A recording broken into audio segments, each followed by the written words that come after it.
blasted traffic lights around that house that's propped up. I wouldn't mind. It's been like that since I was at school, and that was a long time ago. Yeah, that's hammering. How was your holiday? As warm as this, Ethel, as warm as this. Oh my goodness! Fred! You look like you just come out of the jungle. Bear Grylls? Goodness me, scared him half to death. Bear Grylls be damned. Sit down, Fred. He looks ridiculous. And this latest hobby is even more ridiculous. It's costing us a fortune. I've obviously missed this while I've been away. You've missed nothing, Doris. Quick, Fred, get out of here. Look at that stupid bee before you stink me in Doris.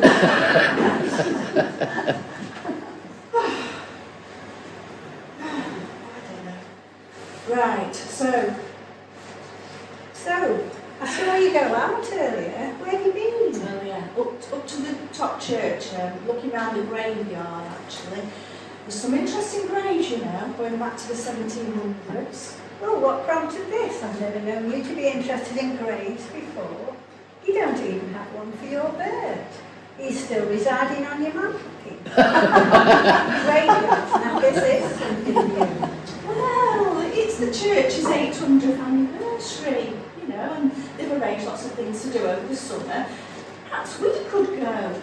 Do you think you're fit enough to climb up the stairs to the tall tower? Oh no, not with my angina. I pant like an old dog.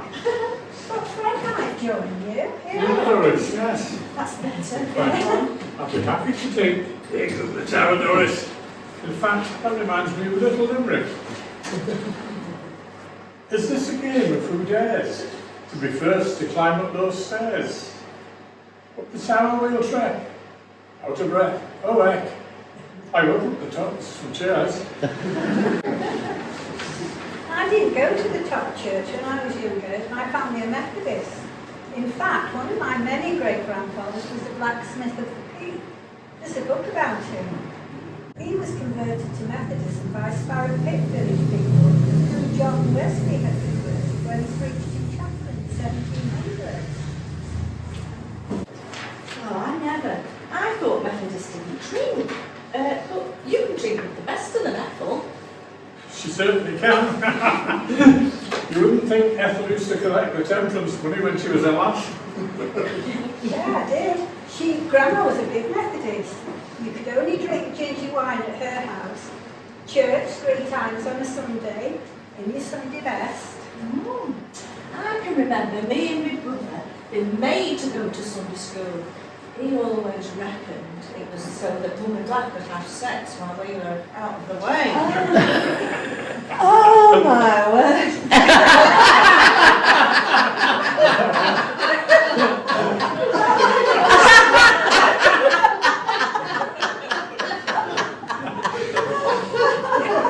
Questions there. I'm a funny too now. Yes, I can remember the old Shrewsbury Mutton Pub across from the Methodist Chapel having what they used to have called a Methodist window. And this is where the men could have a sly pint after the evening service without anybody seeing them. Oh, that's a bit hypocritical, isn't it? Yeah. And as for drinking, well, Ethel keeps stocking up her wine rack with Aldi's deal of the week. True, it's looking quite healthy at the moment. If I died, Doris, Fred would be quite a catch if he brought some floozy home and she saw all my wine and Prosecco lined up. I'll not be having any floozy. One wife like you, Ethel, is enough for any man. Which reminds me of another limerick. Our Ethel's a bit of a lass. A floozy at times with a glass. It's that wine deal at Aldi that she drinks and gets randy. But as a wife, no one can surpass. Anyway, changing the subject, did you do anything memorable when you were younger, Fred? As a matter of fact, I did, Doris. You must have heard about the train crash at Chapel South Station in 1957. The famous train driver, John Axon, and the guard of the freight train, John Creamer, There was 2 people killed that day. I remember it vaguely, but I'm a bit younger than you, Fred. Yeah. John Axton was given the George Cross for his bravery because he diverted what could have been an even bigger disaster. They even wrote a song about it. Yes, that's right. When I was 16 at the time, and me and my mates had gone out for a ride on our bikes. On our way back, we called in to see the signalman at Chinley. Signal box, it was just up the road from Chapel Station. Was that allowed, Fred? No, but we kept out of sight, and he used to like the company. And he made a good cup of tea too. We were there that day, and we heard the almighty bang. And the signalman immediately said, there's something happened up the line, and it's serious. Oh, yes. And yes, we got on our bikes and rode back to Chapel as fast as we could. What did you see, Fred? Carnage and smoke everywhere. There were steam trains in those days. One goods train was tipped on its side, and there was coal everywhere. Do you have any stories about Chapel, Doris?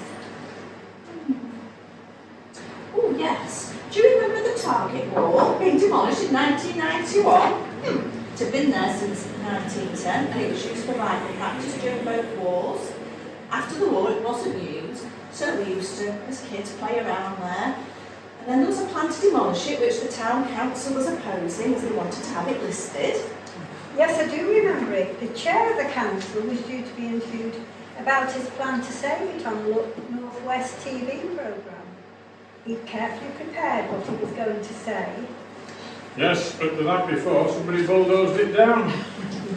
Yeah, so when the wall had been flattened, he didn't know what to say. Me and my Bert were watching that interview, plus our chapel. We were gutted when all he could say when asked about what had happened was that he was sick and to be boots. Yes, and he drank in the same pub as me, and for weeks afterwards, every time he came into the pub, everyone chanted in unison, I'm sick, sick to my boots. Yeah, it took a long time for him to live that one down. I could think of another lyric for that as well, Doris. Yeah. Me and Bert did not give 2 hoots, as we took that wall down to its roots. It was our secret quest, and we gave it our best, and we made that chair sick to his boots.